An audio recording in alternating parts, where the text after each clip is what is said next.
Les amis, comme vous voyez, c'est vraiment le chantier en ce moment chez Stay Geek Mining, chez Stay Geek Cryptocurrency Mining. Je ne sais même pas ce que je dis, les amis. En tout cas, ça fait plaisir de vous retrouver aujourd'hui, comme tous les jours.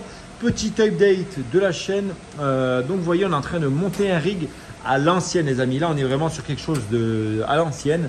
Mais on a des composants qui ont vraiment évolué par rapport à nos débuts, nos premiers montages. Donc là, qu'est-ce qu'on a? Voilà, je voulais vous faire une petite vidéo parce que je trouvais que c'était plutôt intéressant. Alors, comme d'habitude, on a la fameuse H81 Pro BTC. Alors, celle-là, c'est le modèle chinois, c'est pas le modèle ASRock. Mais voilà, elle marche très très bien. Petit ventirad couleur master et c'est le i30 celui-là parce que vous avez plusieurs modèles. Qu'est-ce qu'on va avoir? On va retrouver du coup ensuite 4 Go de RAM donc de chez Samsung. On va retrouver des risers, donc les VER 009S et celui-là, c'est les 006C. Enfin voilà, deux modèles différents. Les deux sont très très bons. On va aussi retrouver, alors ça je voulais vous en parler parce que du coup j'ai reçu cette petite alimentation commandée sur AliExpress, donc Made in China forcément. Et on a, j'ai bien demandé au vendeur, on a bien les 6 mois de garantie pour ces alimentations-là. Alors pourquoi 6 mois? Parce qu'ils ont calculé, le vendeur m'a expliqué qu'en fait avec les 6 mois d'alimentation, normalement on est censé avoir remboursé le produit et du coup si le produit lâche après les 6 mois, comme c'est du mining, c'est censé tourner 24 heures sur 24, 365 jours par an. Mais du coup voilà pourquoi on n'a que 6 mois de garantie sur ces alimentations de type minage. Enfin voilà, très très bonne alimentation. Vous voyez, elle est là, donc on a la certification 92 plus Gold. Alors certains vont dire oui, c'est pas les mêmes certifications qu'en Europe avec le 80 plus Gold, moi c'est 80 plus Platinum. Mais voilà, même si c'est des alimentations no name, on a toujours une garantie sur ces alimentations là.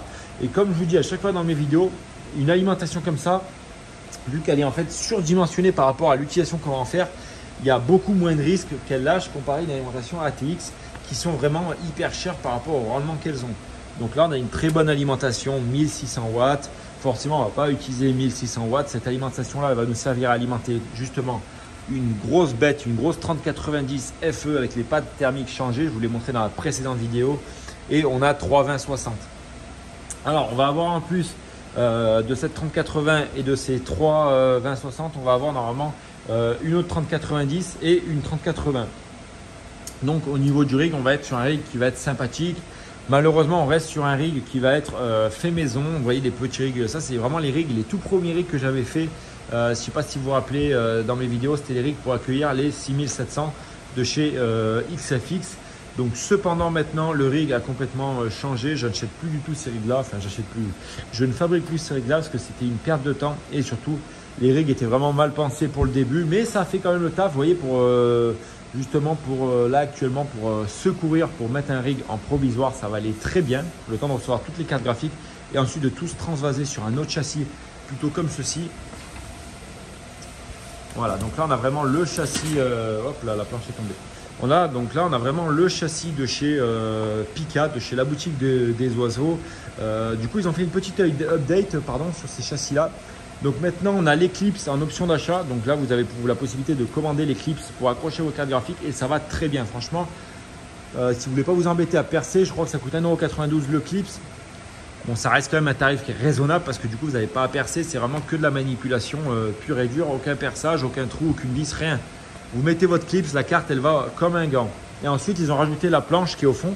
Malheureusement, moi sur ces rigs là, c'est des rigs que j'ai commandés à l'époque, donc je n'avais pas commandé la planche.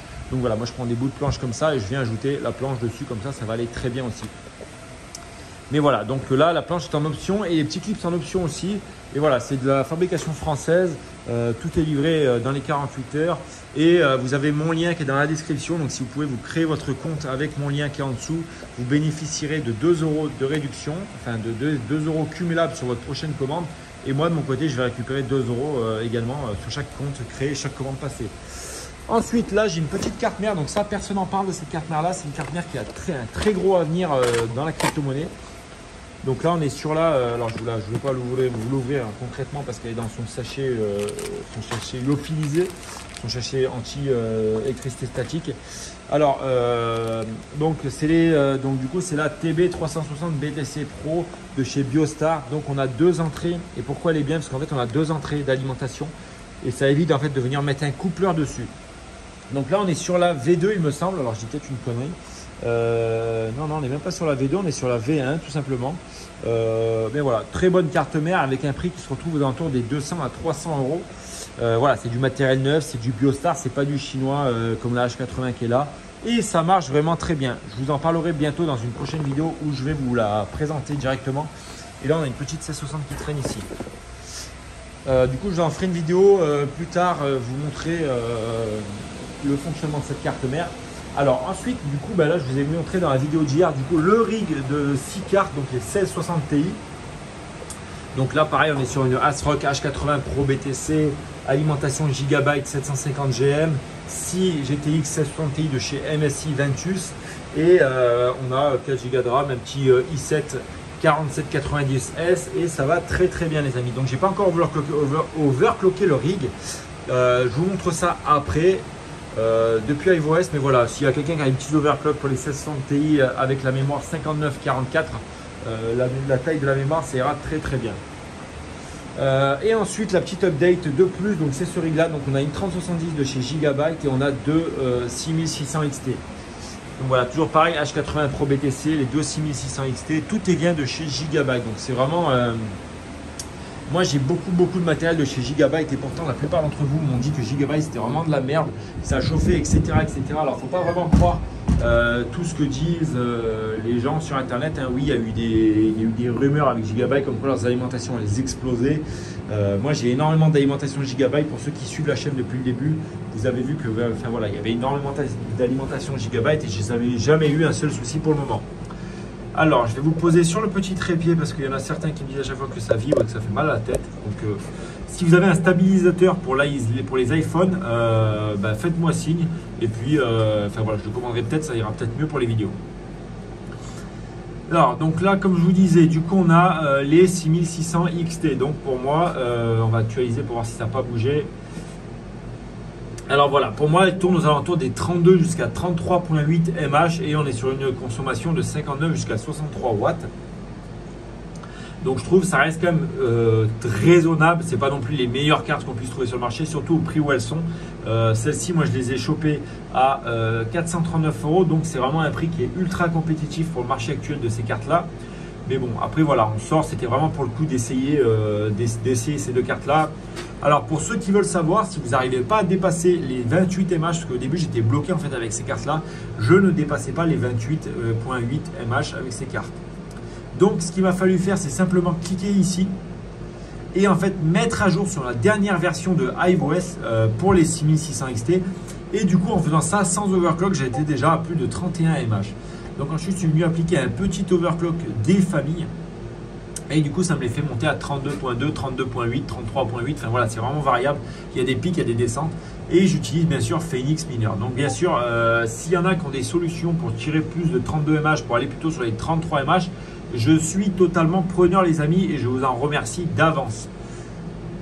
Ensuite les amis, le petit rig de 1660 Ti, le voici, le voilà. Donc vous voyez, je l'ai rebooté tout à l'heure parce que j'avais des problèmes en fait avec les cartes.